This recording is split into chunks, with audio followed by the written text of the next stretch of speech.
It is another beautiful day here on Florida's Space Coast. The day started off with the first ever manned launch of the Boeing CST-100 Starliner spacecraft, which I watched from the beach. Today marks a pretty important stacking milestone for us, and Bitcoin continues its relentless march up and to the right and is within striking distance of setting yet another new all-time high. And while these won't be the most expensive Satoshis we have ever stacked, it will be pretty darn close. And of course, congratulations are in order for President Bukele and the people of El Salvador as he begins his second term as president. I am exceptionally optimistic for El Salvador, with just a hint of cautious optimism. We will get into all of that and more on this episode of the Bitcoin Bulletin Podcast. This podcast is for information and entertainment purposes only. Nothing on this podcast should be construed as financial advice. All views expressed on this podcast are solely the opinions of the host and or any guests that we might have from time to time. Nothing on this podcast should be construed as a specific inducement to make a particular investment or to follow a particular investing strategy.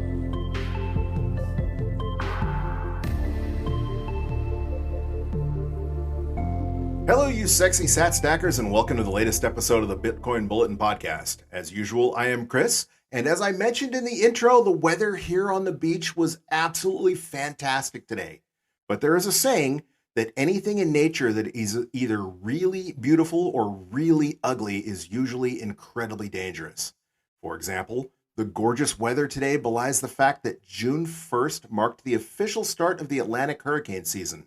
And while there currently isn't any sign of trouble brewing on the horizon, it is important to remember just how fast things can change.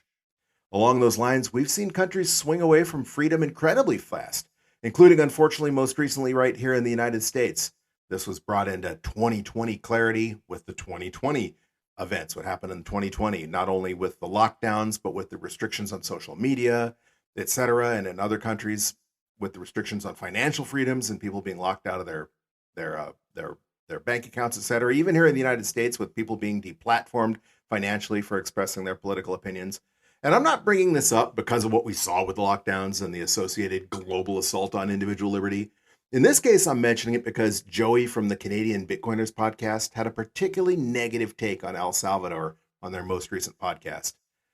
And although I think a lot of his rant revealed more about his personal perspective than anything that is actually happening on the ground in El Salvador, well, for example, he called El Salvador a rug pull or a rug pull waiting to happen or a pending rug pull. He was incredibly bearish on El Salvador. He says it's only a matter of time before El Salvador basically fails and that this is a short-lived hurrah, short-lived to-do. And the biggest reason he gave for this assessment is that, in his opinion, everything that is happening in El Salvador is about Bukele, and he is a cult of personality in many ways.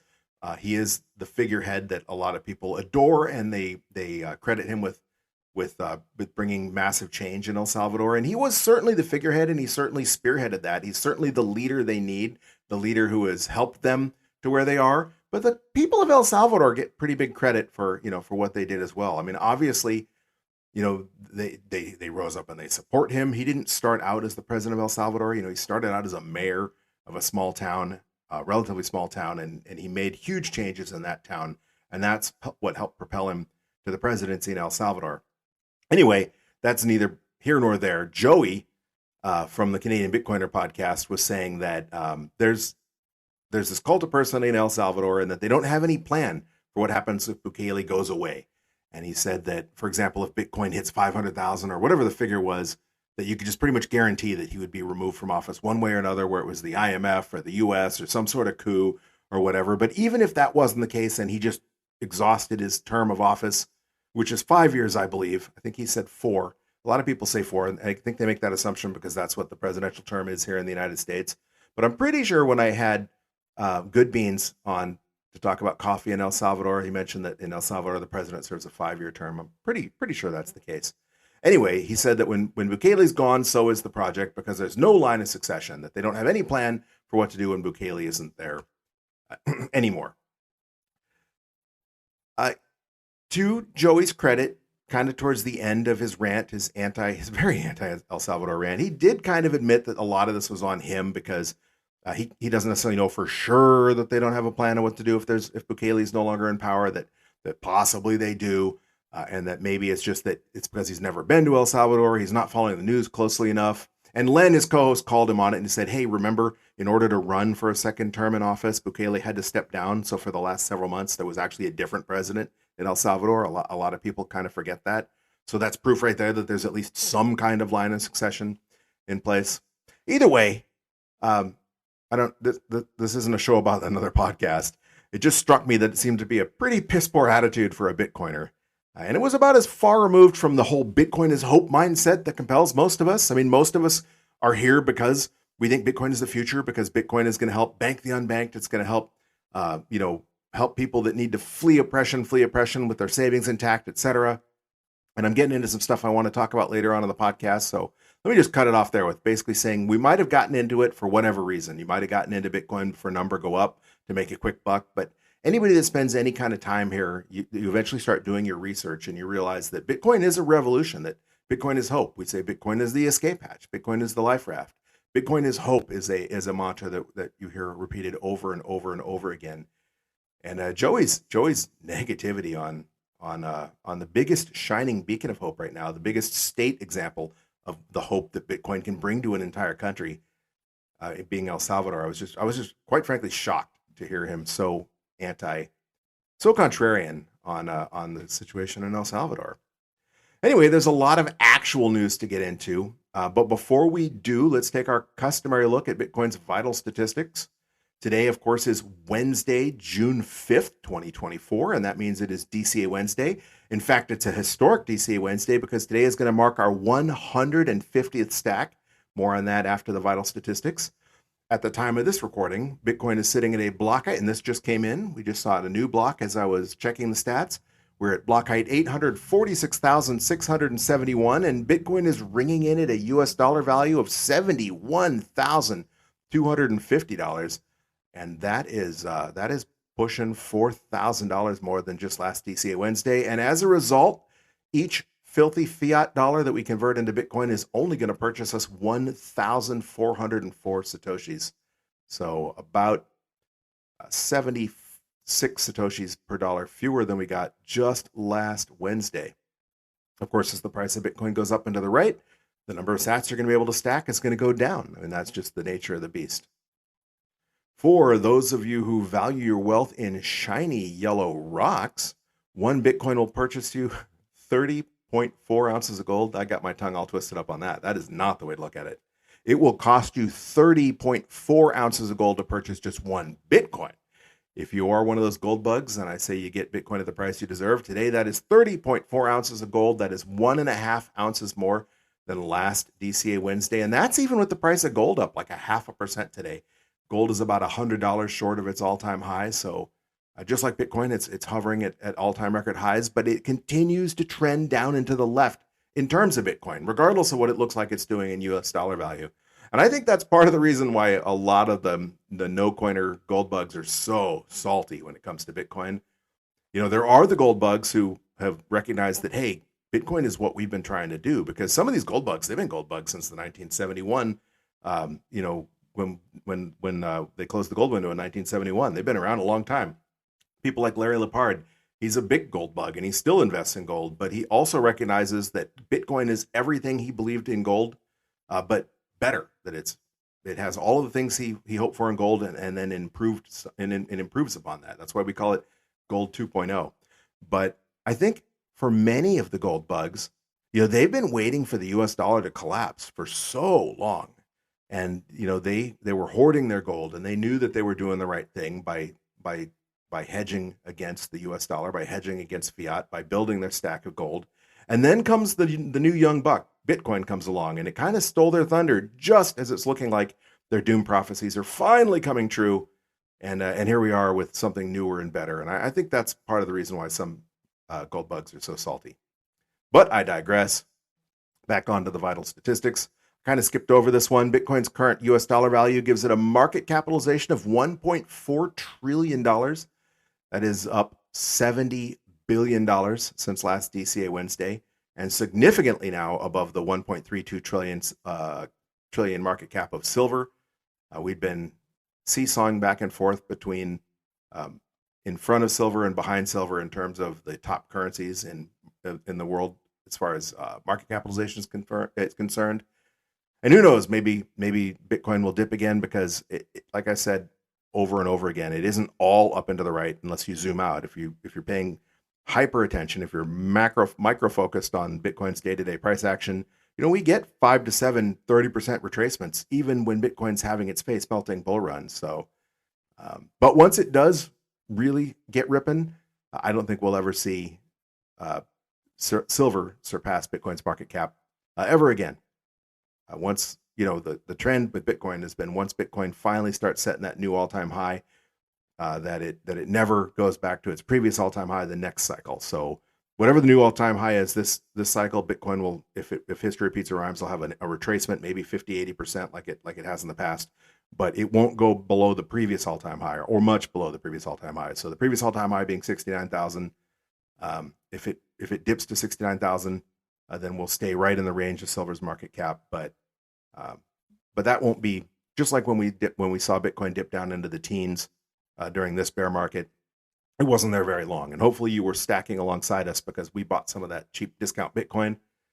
But it's that those moments are fleeting once Bitcoin goes on its epic bull run. Of course, if you've just purchased at 500,000 or whatever the new all-time high is, retracing to $69,000 can feel devastating. But I guess we'll cross that bridge when we get to it because we haven't even really had our bull run yet. All right. Spoke about gold. For those of you who value your wealth in pizza, 1 Bitcoin will purchase you 3,984 large pepperoni pizzas from Papa John's. That is a pizza a day, every day for almost 11 years. And that's almost 6 months more pizza than the 1 Bitcoin would have purchased you just last week, which gets into my pizza infinity theory that if you had 1 Bitcoin and you tried to spend it by buying 1 pizza a day for the rest of your life, you would never run out of Bitcoin because, 10 years from now is more than 2 additional halving cycles from now. We'll have completed this halving cycle. We'll have the 2028 halving cycle. We'll have had the 2032 halving cycle, and we'll be heading into the 2036 halving cycle. So, if history repeats and Bitcoin keeps going up, let's say Bitcoin right now is in the $70,000 range, but 4 years from now, the next halving cycle, Bitcoin might be 500,000, and then the halving cycle after that, it might be 1 million or whatever it is. As Bitcoin increases, it's going to increase in value faster than you can spend it $18 or $20 at a time on pizza. And that's one of the cool things about Bitcoin. It is security in more ways than one. It's not just financial security, but in this case, it's pizza security. All right, that metric that has been my favorite for most of this podcast histories, Bitcoin's 24-hour average transaction rate is absolutely screaming. The current 24-hour average transaction rate is 6.41 transactions per second. That's actually down a tiny bit from last week, but last week was just the highest we'd ever seen. Either way, it is significantly higher than what we would have considered heavy traffic just a cycle ago before Taproot, before the orders and inscriptions and all this Bitcoin on-chain spam started bloating the mempools. Back then, anything above 3.14, as I used to say, pi, anything above 3.14, certainly anything above 3.5 transactions per second was really healthy and was indication of just rip-roaring activity on-chain. Currently, we're almost double that. So while some of that is spam, it's still really, really impressive network utilization. And speaking of on-chain activity, of course, the mempool is absolutely chock full of pending transactions, depending on which mempool you're looking at. Of course, every mempool is a little bit different. We usually look at Clark Moody's mempool, and he's showing 253,809 pending transactions. That is 100,000 transactions more than last week. Not quite double, but significantly more on-chain activity.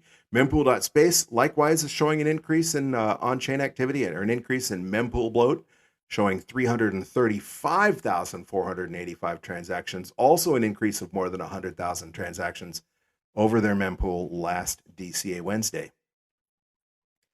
And along those lines, if you have to do an on-chain transaction, if you need to pay somebody, or if you need to switch wallets for whatever reason, if you have a transaction to make and it has to be done absolutely immediately, Clark Moody's fee estimator is saying it's going to cost you as much as 106 sats per VByte to do that if you want to guarantee you're in the next block. If you have a little while to wait, they're still saying that a fee of just 9 sats per VByte, however, will be mined within a day. It doesn't get a lot cheaper if you have more than a day to wait. Their 1 week recommendation is 7 sats per VByte. Mempool.space usually tells a slightly different story. They're still showing it's significantly more expensive to do on-chain transaction this week than last week. They're recommending a high priority transaction include a fee of 45 sats per VByte. That's still $4.49, up from 16 sats per VByte, which was $1.51 last DCA Wednesday. And they're saying even a medium priority transaction should include a fee of 39 sats per VByte. A low priority transaction should have a fee of 35 sats per VByte.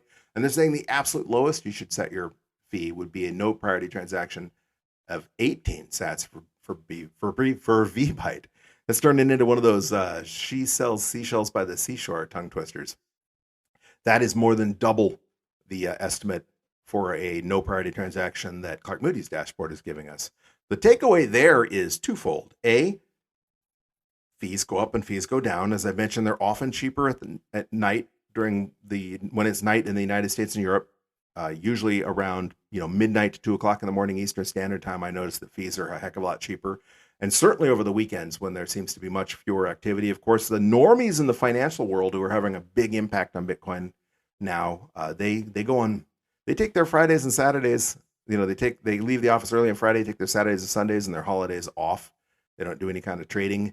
I'm a firm believer we're going to see that change because Bitcoin changes everything it comes after. But in the meantime, on the weekends when Wall Street is golfing or at the beach, then transactions tend to get cheaper. So if you have to do an on-chain transaction, check whatever the current fees are. And if you have a little bit of time to wait, maybe set those fees a little bit lower. But make sure you know what you're doing and make sure you are using a wallet that allows you to use replace by fee or child pays per parent, so that if you do set your fee low and it doesn't get mined, you can bump that fee if need be.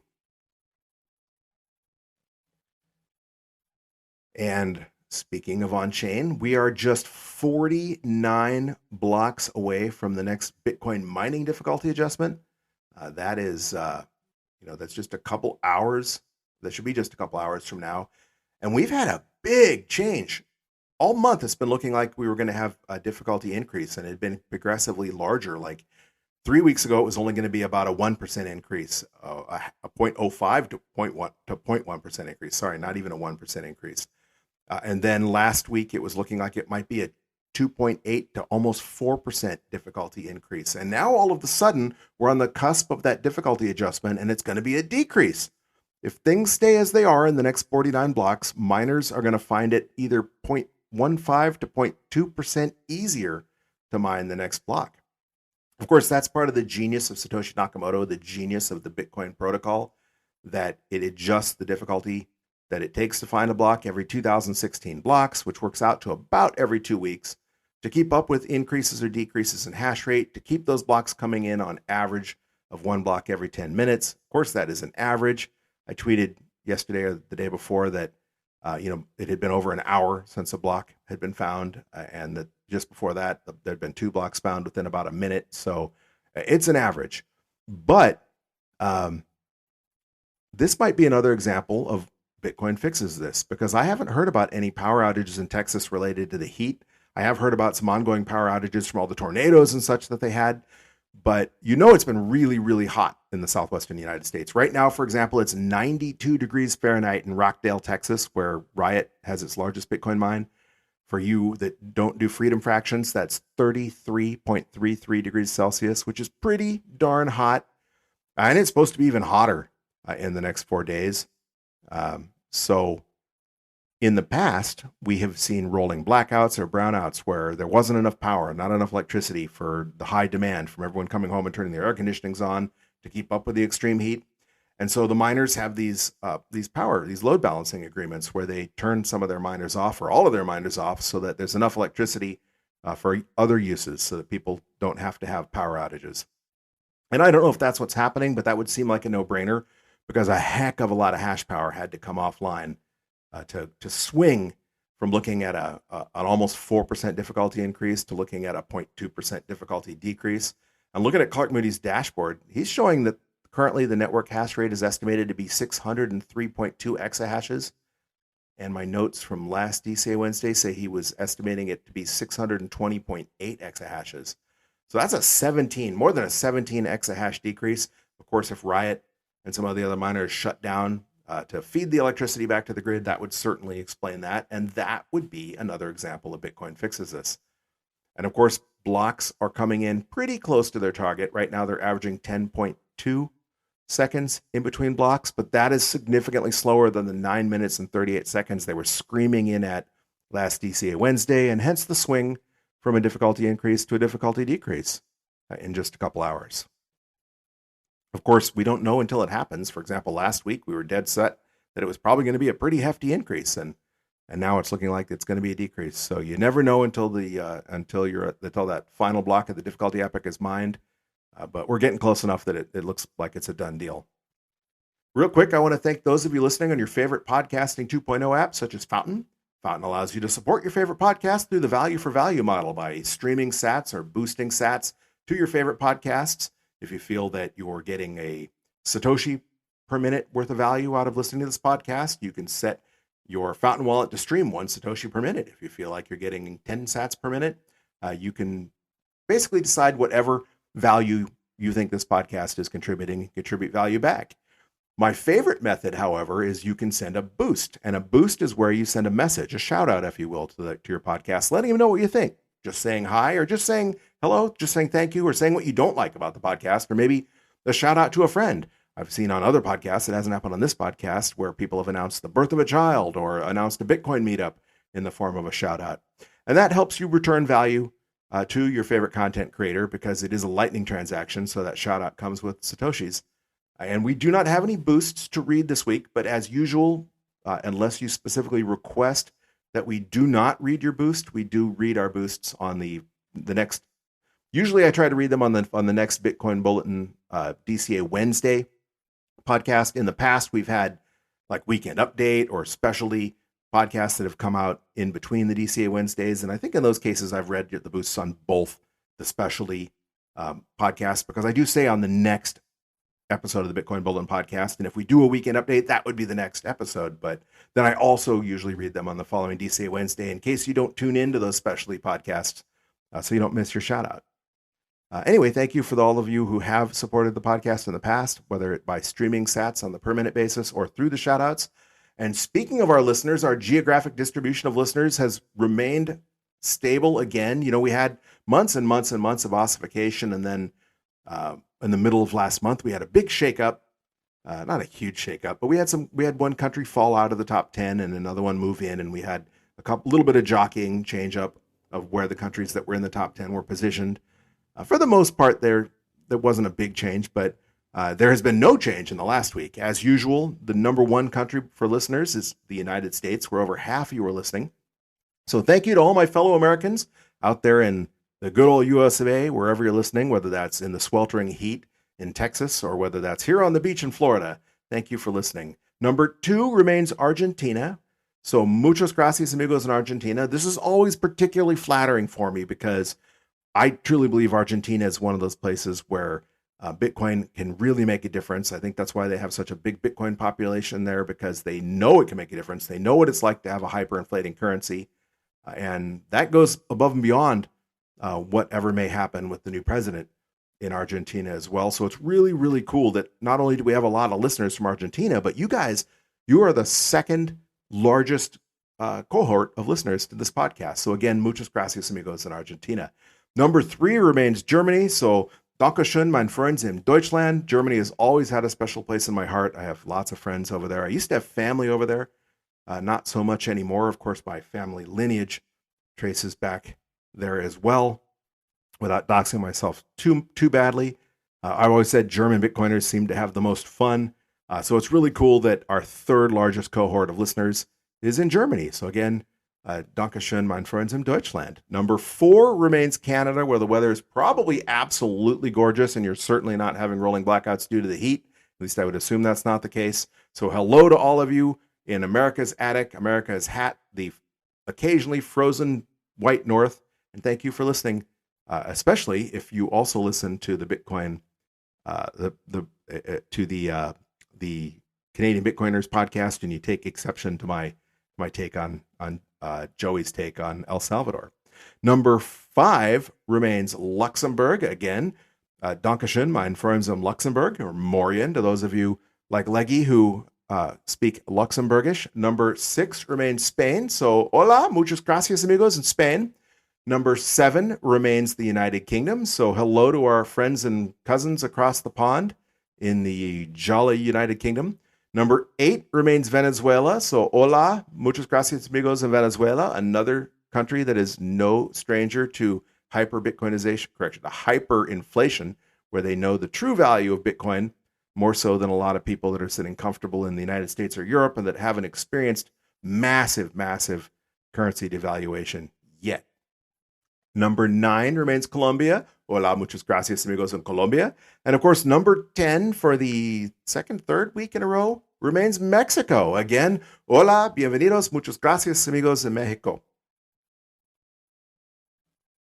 On to the news. Of course, as I mentioned in the intro, today will mark our 150th stack. In just under 3 years, we will have converted 3,000 US dollars into Bitcoin, and we will have done so just $20 at a time, showing just how powerful dollar cost averaging can be. Not necessarily the value even, but just the slow and steady wins the race aspect of $20 might not seem like a lot of money to a lot of people, but $3,000 sure does, and $3,000 is where we ended up just by being consistent.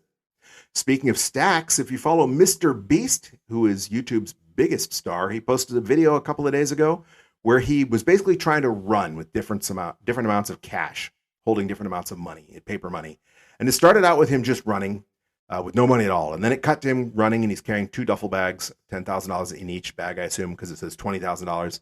And then it escalates. It gets progressively more and more to where he's basically carrying this huge duffel bag and a pack strapped to his chest and like 4 more duffel bags of cash, and he's just barely walking. And that, I think it was $100,000. Then it skips to him trying to carry $120,000 worth of cash. And the backpack is like the size of a car. It's just dragging on the background. He's got a backpack on his head. He's just covered in bags and packs of money. And with $120,000, he just falls face first into his piles of fiat.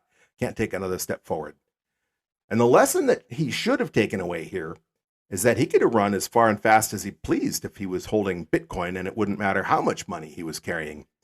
You know, in fact, we've heard many stories by now about how people have literally had to run for their lives, fleeing war, fleeing oppression, whatever their case may be. And they basically, their savings, everything they own is what is reduced to whatever they can carry. Whether they have cash, jewelry, whatever.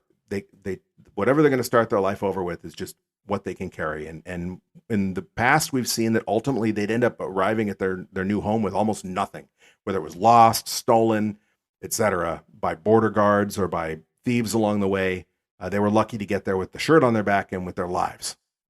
But in the case of Bitcoin, people have been to escape these horrors, fleeing with most, if not all, of their savings, at least all of their savings that they've managed to convert into Bitcoin before they flee. Of course, they leave their homes, their cars, whatever they might have had in their homes behind. But the point being, instead of arriving with absolutely nothing but tattered clothes and some worn out shoes, you can arrive with an infinite amount of money, as much as you can afford to convert into Bitcoin.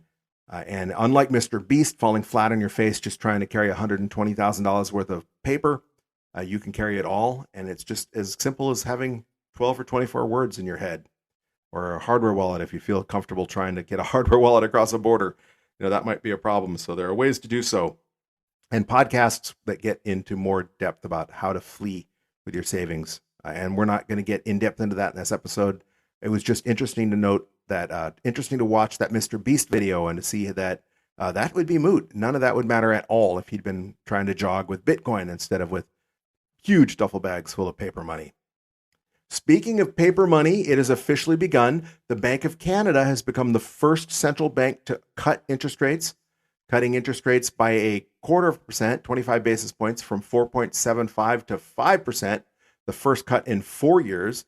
And it is widely believed that the European Central Bank will be next. Their next meeting, their next rate decision is going to be tomorrow, which is probably today if you're listening in Europe, because it's getting to be pretty late in Europe right now. So most likely while I'm recording, you're sleeping, but when you wake up, it will be decision day at the European Central Bank. And All indications are they will also cut rates by 25 basis points to 4.25%. The marginal lending rate will be 4.5%, and the deposit rate will be 3.75% as of their next meeting tomorrow, June 6th, if all goes according to speculation. And that is probably, the United States may be the last to cut because they're the last to need to. They're the biggest bully on the block as far as the dollar goes. But the dominoes are falling, and the U.S. won't be able to hold out for long. And that is what a lot of people, they've been waiting for this Fed pivot, right? The high interest rates were what was suppressing the price of Bitcoin. As bonds start yielding more money, people were getting out of Bitcoin, getting out of stocks, etc. And that it had at one point driven the Nasdaq down to like 2,400, or the S&P 500 like 2,400. Something really low. Again, this isn't a stock show, but the point being, the expectation is when rates are cut, it will be good for stocks. It will be good for Bitcoin. Of course, Bitcoin doesn't care. It's going to trend up and to the right regardless of what the central bank does. If nothing else, because Bitcoin is going to outlast fiat. And all of the desperate last acts the central banks around the world take will ultimately not matter a hill of beans, because we'll have been zoomed out enough that the daily minutia is just irrelevant. Here in the United States, Bitcoin continues to entrench itself as an increasingly important election issue, with the general election just 5 months away. That's when the president of the United States will be elected, and every member of Congress in the House of Representatives will be up for re-election, and a good portion of the Senate. Of course, congressmen serve 2-year terms, so every congressman is up for re-election every 2 years. Senators serve 6-year terms, so only a third of them are up for re-election, but a big chunk, enough to sway control of the Senate. And last week we saw Donald Trump formally declare that he would protect our right to self-custody and that he would make the United States a hub of Bitcoin innovation, declaring himself a Bitcoiner, basically. Then it briefly appeared that Joe Biden might be softening his anti-Bitcoin posture. Previously it was assumed that he was just bowing to Elizabeth Warren. I heard speculation that he had promised Elizabeth Warren that she could be the Secretary of Treasury. And then when Janet Yellen got that position, he said, well, basically you can just dictate our policy. And that's why a relatively junior senator from Massachusetts seems to hold so much sway over the U.S. government, despite the fact she's just one of 100 senators and only half of 1/3 of one branch of government. Either way, it appeared that Biden was going to soften his position, or at least a lot of people were speculating it. And I think that was kind of just a lot of leftist hopium. I ranted pretty good for the last 2 episodes about how I have just been, and increasingly so over a period of episodes, about how it completely baffles me that anybody can think that Bitcoin and central planning are not entirely incompatible concepts. Obviously, if your entire thesis for government revolves around controlling the minutia of the economy, you can't do that with a currency that you absolutely can't control at all. Every aspect of the economy, if we were on a Bitcoin standard, would be entirely voluntarily. We'd have to agree that we wanted to contribute a certain percentage of our Bitcoin to the government, and that we'd have to pretty much agree that we thought what they were doing with that money, with that Bitcoin, was worth our money. So governments would be a heck of a lot more accountable to individual people. And that's just something that central planning, which is the whole concept of the left, leftism, socialism, communism, whatever, it's just entirely incompatible with the whole concept of a free and open money. Either way, whether you believed that you can be a progressive and a Bitcoiner at the same time, and that those beliefs are not incompatible, and there's those who believe that. I do not, but there are those who do. Those hopes were quickly dashed on Saturday when Biden, in fact, made good on his threat and vetoed SAB 121, which was the bipartisan bill passed by both Republicans and Democrats in the House and the Senate, mostly Republicans, but Democrats did sign on to both bills, to overturn the SEC's rule that banks couldn't custody Bitcoin. That if a bank wanted to custody Bitcoin, they would have to count it on their balance sheet as their own asset, and they would have to basically hold double reserves, not only be 100% reserved, but almost like 200% reserved, because they'd have to hold the Bitcoin and they'd have to hold the equivalent in cash, which makes it impossible for banks to hold cryptocurrency. And we saw prior to the SAB 121 that all these big banks were building out these divisions to begin offering crypto custody, and that they all had grand plans to do so. And then as soon as SAB 121 was announced, they wound those divisions down, laid everyone off, and basically it was clear that the major banks were going to be out of the Bitcoin custody business. And of course, if you're a Bitcoiner, you know that you shouldn't keep your Bitcoin in anyone's custody other than your own, because not your keys, not your coins. But, a lot of normies are going to leave their Bitcoin on exchanges, and the ETFs have to have someone to custody their Bitcoin. Right now, that's predominantly Coinbase. It would seem logical that if you want Bitcoin to be safe and secure, if you wanted the normies to not get rugged, that our largest, most regulated financial institutions would be the place to do so, at least by the logic of the government and their banking regulations. Those are all there to protect us, right? So if that's the best way to protect our money, wouldn't that be the best way to protect our Bitcoin? Obviously, it's not. But by using their logic, you would think that would be the case. And SAB 121 was the antithesis of that.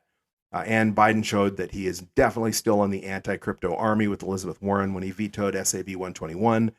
There are probably not enough votes in the Senate, maybe not even in the House, but most likely not in the Senate to override that veto. You have to get 2/3 majority in both branches of Congress, and we didn't get anywhere near that, even though it was bipartisan legislation. Despite the current administration's hostility towards Bitcoin, though, the financial markets continue to dive headlong in, at least via normie proxies like the ETFs. And yesterday was an absolutely monster day for the spot Bitcoin ETFs here in the United States. Whale Panda tweeted out, "Good morning, fellow hodlers. We had an absolutely insane day of inflows yesterday with $886.6 million of inflows. That's 12,500 Bitcoin."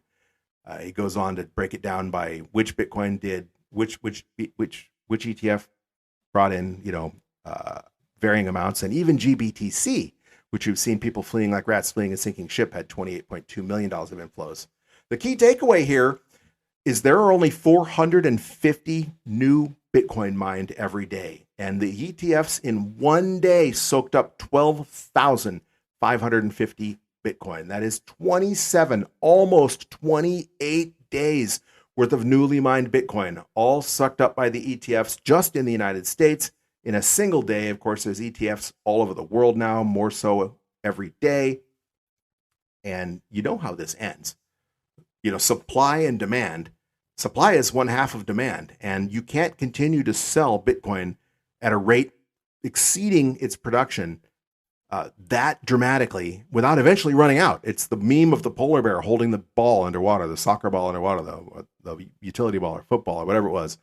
And you can only hold that ball underwater for so long. And when you finally lose your grip, it's going to go foosh and rocket out of the water. And that's a great analogy for what will eventually happen with Bitcoin. And of course, in the past, after the halving, we've had a supply shock. And this is a supply shock as well, but it's unrelated to the halving. The halving only intensifies it. The ETFs are a completely new supply shock. But the halving supply shock is a 50% reduction in the daily supply of freshly mined Bitcoin. And that takes about 6 months to a year to start reflecting in price for that supply shock to be priced in. So it makes sense that the ETFs will take some time to get priced in as well. Of course, a lot of these Bitcoin miners have large stacks of Bitcoin that they hodled throughout the bear market because they didn't want to sell at the lows. Like you and I, they knew that the bear market would end and we'd set a new all-time high. And so they have Bitcoin to dump. But even that, even at that, when you're selling your Bitcoin off 27 times faster than you can mine it, that has to come to an end as well. So we know how this ends, sooner rather than later. And speaking of normies, if you know any boomer investors, you probably know they get most of their investing advice from newsletters and things like the Motley Fool, which started out as a newsletter in like the 1990s, an actual letter you'd get in the mail, like a investment newspaper. And of course, now it's a much larger media company in general. But boomers, normies, they get their advice from a variety of places. But a big one for boomers, at least the boomers I know, are things like the Motley Fool and back in the day, the Money Paper, etc. But just 3 days ago, the Motley Fool ran this headline: "Forget the S&P 500. Bitcoin could still be the best long-term investment if you want to retire a millionaire." The S&P 500 is hitting new all-time highs at the same time as Bitcoin is powering to new all-time highs, and that's leading to an interesting dilemma for investors. Should they invest in the S&P 500 or Bitcoin? The answer might surprise you. Yes, Bitcoin is extraordinarily volatile, and yes, the crypto market has historically been a very risky place to invest, but there's good reason why institutional investors are piling into Bitcoin these days. It's impossible to ignore Bitcoin's superior long-term returns. Plebs, this is huge. I cannot underemphasize how much stock, particularly the boomers who control the vast majority of wealth in the United States right now, how much stock they put into things like the money paper and Motley Fool. I keep saying the money paper. I don't even know if that's around anymore. I just remember my parents used to get the money paper in the 90s, and they would invest into dividend reinvestment stocks through the money paper. But the Motley Fool was another one of the things that they and their friends put a lot of stock into. And the older you get, the more set you get in your ways. Your brain begins to go through changes that make you more trusting in certain ways, but less analytical along, in at the same time. And so it's kind of why you see all the boomers sitting down and either watch Fox News or they watch CNN, and they watch it every night. And it can be really aggravating to people who just don't want to sit in that kind of bubble, either on the left or the right. But they get they're set in their ways, and they put a lot of trust and a lot of faith into the sources they trust. And the Motley Fool, mark my words, is one of those sources they trust. And this is big, because if the Motley Fool is telling the boomers to invest in Bitcoin over the S&P 500, some of them are going to start to do so. And as you know, there isn't enough Bitcoin to go around at current prices.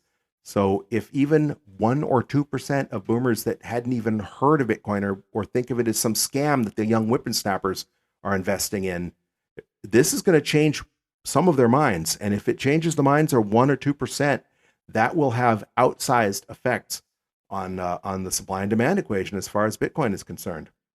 A little further along, the article continues. To say that Bitcoin outperformed these other asset classes over the past 7 years would be an understatement. During this 7-year time period, Bitcoin's annualized returns were an impressive 44%. Other major asset classes had an average return of just 5.7%. In fact, it didn't matter if you looked at a 7-year, a 6-year, a 5-year, a 4-year, or a 3-year time horizon. The results were always the same. Bitcoin dominated every major asset class. This is no shock to you. This is no shock to me. We know this, right? I mean, you could be a newbie, and chances are you already know this, because it's part of the reason it piqued your curiosity, especially if you got into it for the number go up and not because you're a libertarian or an anarchist or because you're in a country like, I spoke about when we were going over our top 10 countries listenership, where you have to put your money in something other than the local currency if you want to be able to eat this week. But if you're a normie and you're in retirement or nearing retirement in the United States, and you just do what you always do, you've got your money manager or you've got your E-Trade account, and you just put the same amount of money every week into the same funds, this is going to be a wake-up call to some of them. Mark my words. Pouring on the hopium, bazinga money. Doesn't say when this article is posted, but I saw it for the first time on the feed on Yahoo Finance yesterday. But they ran the headline, "Holding 0.001 Bitcoin could make you a multimillionaire, according to Fidelity Director." This is my words now. We all know that Fidelity has made some pretty optimistic projections about where the price of Bitcoin would be, but this one is just stratospheric. This is definitely a new moon as far as predictions I've heard recently are. The article says, I guess is the beginning of the article. One of the more compelling predictions for the future price of Bitcoin comes from Fidelity Investments' Jurian Timmer.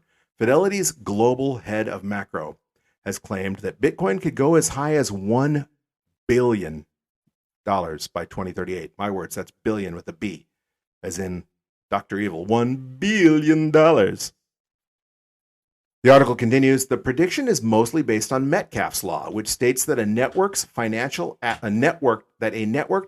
asset's value is equal to the share of the number of users of the network. The law, which places a numerical emphasis on network effects, has mostly been applied to technologies such as the internet and social media.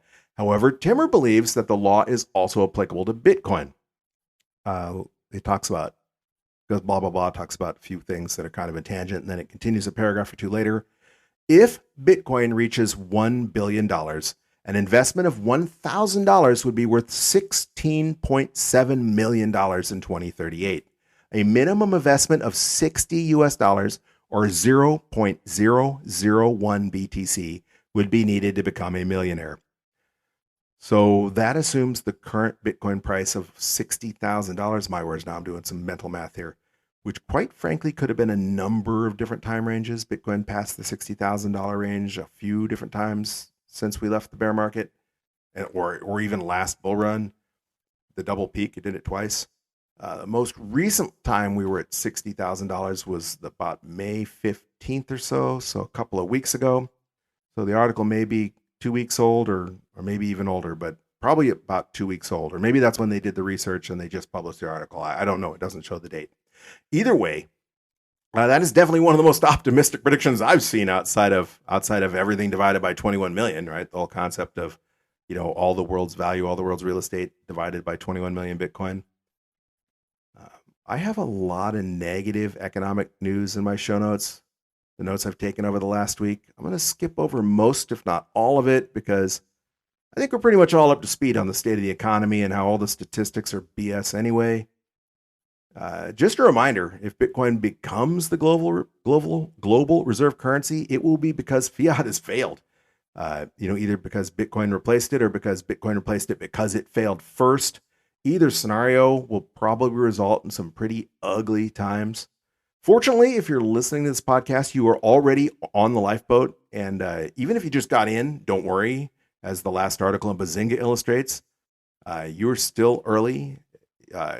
It doesn't mean that you can take your time stacking, of course. As they say, things happen gradually and then suddenly. But even if we saw a major global catastrophe currency-wise, even if we saw every single major global currency completely collapse tomorrow, as long as you've already started stacking, you're way ahead of the majority of the people, the vast majority of the people all over the world. Only 10% optimistically of the people of the global population own Bitcoin. And as Bazinga said, if you have even 0.001 Bitcoin, that will make you a millionaire. And other estimates we've mentioned in the past have said, there's only 250,000 sats per person if we divide the amount of Bitcoin equally amongst the global population. So the point that you're here, the point that you're stacking, it means you're still early. How long you have to stack before Bitcoin becomes unaffordable for paper money, who knows? The one word of warning I do want to pass along, the one piece of negative information I want to read before we wrap up the news, or at least get near wrapping up the news, is remember how we've been told constantly that the U.S. economy is not in recession because, well, first of all, they rewrote the definition. But even after they rewrote the definition, they said it's the robust jobs numbers mean that the economy is just roaring, that we can't be in a recession even with declining GDP, even though the previous definition was like 2 consecutive quarters of declining GDP was a recession. They rewrote that to get rid of that metric. They said it's the jobs. The jobs markets are roaring, and that's why we need to raise inflation, to cool the economy off, to lower those jobs numbers, to put people out of work so we can tame inflation, the inflation that's not actually created by the fact that people were allowed to go back to work after the lockdowns. Yahoo Finance ran the headline yesterday. Job openings fall to lowest level since February 2021. Job openings fell sharply in April as the U.S. labor market continues to cool. Job openings fell in April to their lowest level since February 2021 as the labor market shows further signs of cooling off from the hiring boom that followed the U.S. economy reopening after the pandemic. My words now, that's just fucking retarded, right? To say that telling everyone you have to close your businesses and shut your stores, your bars, your restaurants down, and then a couple months later saying, okay, you can open again is a booming job market. People are just allowed to go back to work. So to take credit for that as a booming job market is just sick and wrong. Back to the article, though. So now the one statistic... Oh, no, article's done. I don't want to read that part. This are my notes. I'm reading my notes like I'm reading the article. I put the article, I either put in my notes what I want to read in quotes or italics or some way to denote that I'm reading the article and not my notes. And these are my notes. So basically, what we're getting at is the one statistic they've been gaslighting us with the hardest has now turned sour as well. So they're the last shred of hope that they were trying to use to say that this is the best economy in 50 years has faded. The Fed has gotten their way and people are unemployed, increasingly so. And that's even if you believe the employment statistics in the first time. And this is really bad news because employment is a lagging indicator. Employers try to retain employees as long as possible. And there's a number of reasons for this. If you're a small business, a mom and pop, these family members, these employees become like family members and you don't want to lay them off. I've owned several small businesses. I know the feeling. All my employees were like family members. We watch their children grow up. We invite them to dinner. They're not just employees. They're a big part of our family. And to have to lay them off hurts. hurts bad, and you don't want to do it. The other thing is it's expensive to train new employees, and it's hard to find new employees. There's turnover. You hire a bad apple, you spend lots and lots of time and money training them, and then they leave, or you have to fire them. It's just a big deal to hire. And so employers don't like to do that in general, and they try and retain their employees. So when they finally give up, when they finally start reducing the number of employees, when there are layoffs, that is a bad sign. That's usually the last domino to fall before we're in a full-blown recession. So that's the only bit of downer news that I wanted to get into, because it is pertinent, and there was a lot of it. And believe me, I know you're probably sick of hearing the Debbie Downer news the last couple of weeks over and over again as economic data continues to trickle in. But I had to talk about that one, because that was specifically that one specifically shows that the emperor is wearing no clothes. That if you believe them that this was the best economy we've ever had, these out of touch celebrities that keep telling you that no, things aren't really that expensive, you're just whining. That last domino is now falling with the labor market, quote unquote, cooling. All right, on to what makes today and every Wednesday so special, and this Wednesday particularly special, our DCA Wednesday stack. For those of you who are just joining us or been living under a rock, DCA is short for dollar cost averaging, and dollar cost averaging is an investment strategy where you invest your money in equal portions at regular intervals regardless of price. For example, this is going to be our 150th stack. We started stacking an equal portion. That was just $20. I wanted to keep it simple. Might not be a lot of money for you, but for some people listening, it's perhaps more than they can afford. So this is a you do you thing. But I wanted to pick a number that the majority of the people listening to this podcast right now could probably afford to stack on a weekly basis. More importantly, I wanted to show that even a small amount, as little as $20 would eventually add up over time. And I think I've shown that. And our regular interval, of course, is weekly on Wednesdays. And that's also a you do you thing. Some people stack bi-weekly because most people stack when you get paid. If your paycheck is every other Friday, then every other Friday is fine. The point being, you just do it consistently. And there's people that stack daily. Their services let you stack hourly. I think that's a little excessive. The point being, pick a strategy and stick with it, because consistency is the key. And as they say, time in the markets beats timing the markets every time it's tried. So far, the 149 stacks that we have already made have converted a total of $2,980 into a stack of 9,397,238 sats. So 0.9 Bitcoin, significantly more than the 0.001 Bitcoin that Fidelity is saying will make you a millionaire one day, or by 2038, no less. And we've done so at an average purchase price of $31,711.45. And that is because we started stacking in between. We began this between the two all-time highs of the last bull run.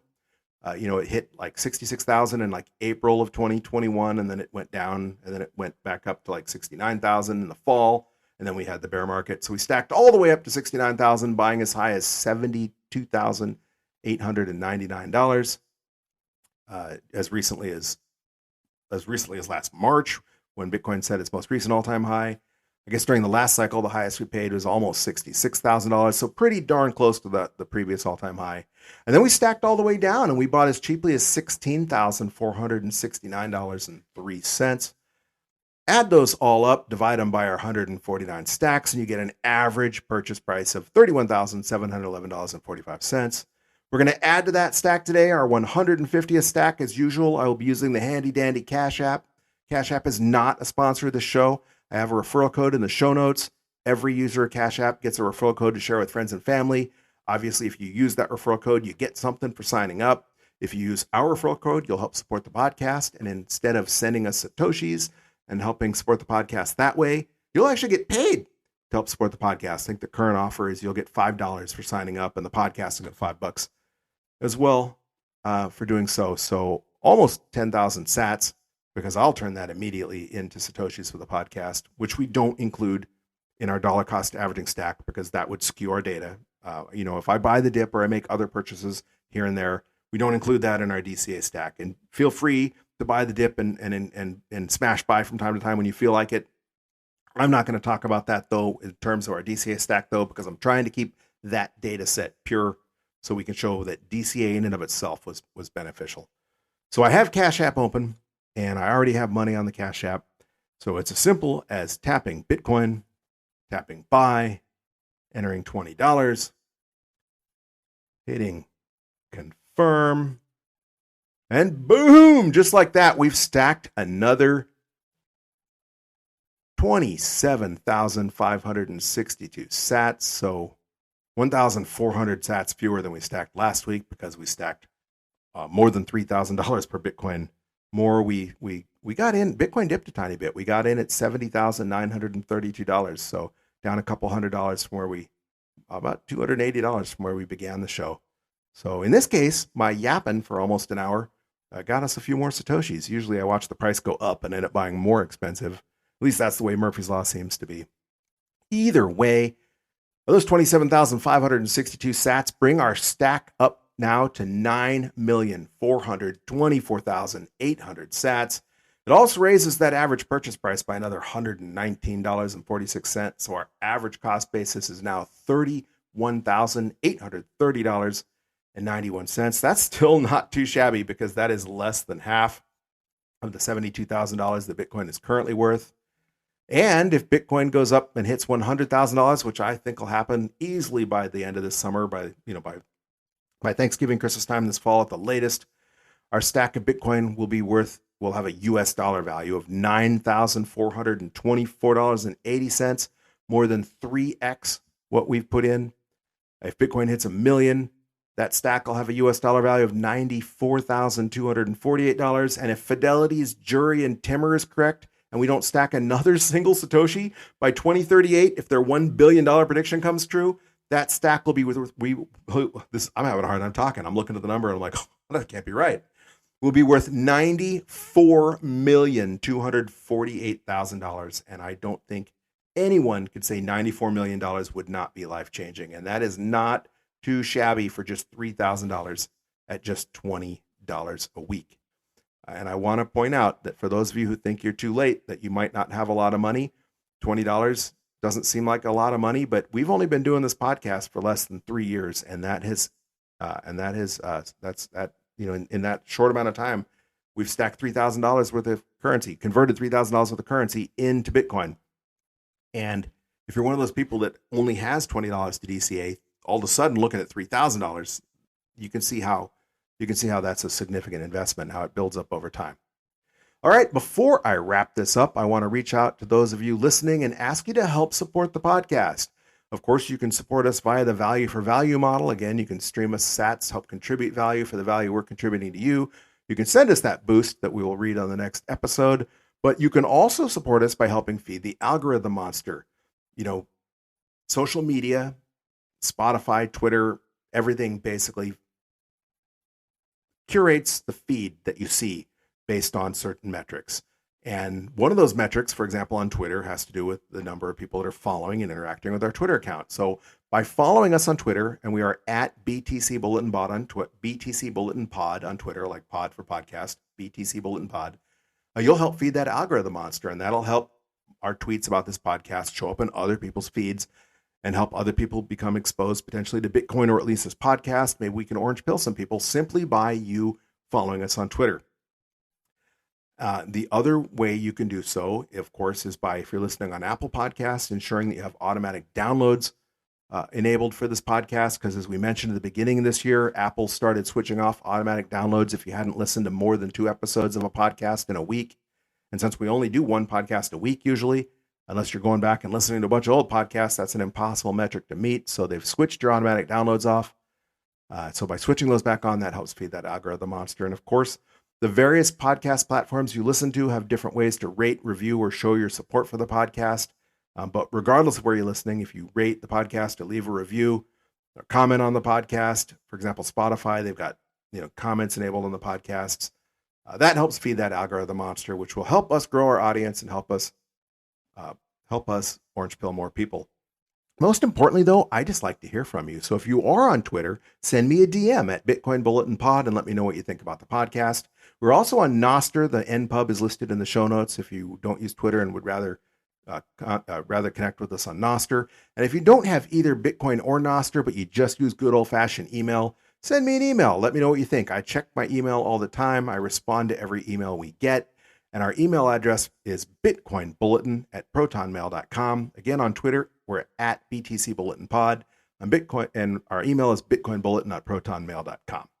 Either way, though, the best thing you can do to help support the podcast is just by joining us next Wednesday and every Wednesday for our DCA Wednesday episodes while we grow that stack together, as long as someone's willing to sell us Satoshis for filthy fiat paper dollars.